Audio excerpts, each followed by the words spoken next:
own people are turning against us. Does everybody till now agree with me that the situation is that dire, right? Yes, agreed. Because and it's that bad, because our leadership comes up with these weird statements that Britishers were responsible for the Hindu-Muslim conflict in this subcontinent. I don't think there can be a more dangerous, more ignorant, and a more suicidal statement than this. You are absolving Akbar, Babur, Shah Jahan, so-called Shah Jahan, the Tughlaqs, the Khiljis, Muhammad Ghori, Mahmud of Ghazni, Muhammad bin Qasim. Yes. Yeah. Umiji, Yes, forget about going back to Lodis, Tughlaqs, Khiljis. We forget even the Jinnah and Swarhabardi, who gave direct action day call so that he can flush out. I completely agree with you. Yes. Hindus from the Kolkata, so that he can make it as he can amalgamate in the Bengal. I completely agree with you. I completely agree with you that we don't even need to go into history. As recently as 70 years ago, it was the Islamic jihadis who butchered us. As recently as 50 years ago, in 71, the Islamic Army of Pakistan butchered 3 million Hindus in Bangladesh, which no Hindu leadership even talks about. We are such orphans. Hindu Samaj is such an orphan that none of the Hindu leader ever talks about the Bangladeshi Hindu genocide.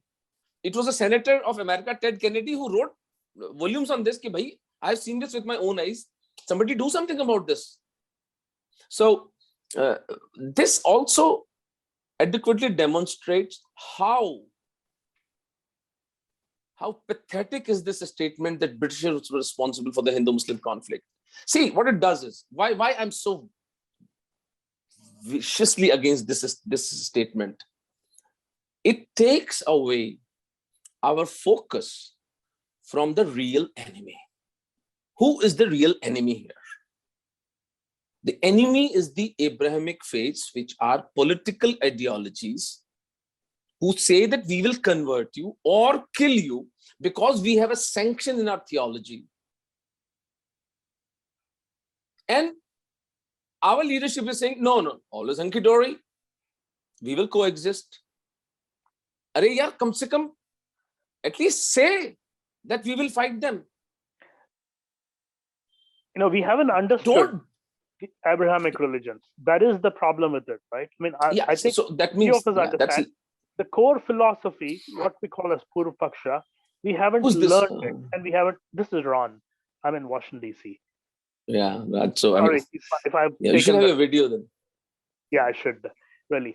But I've been on this for quite some time. But the problem is, I think in the Hindu system, we have this belief systems and we have this forgive and forget system.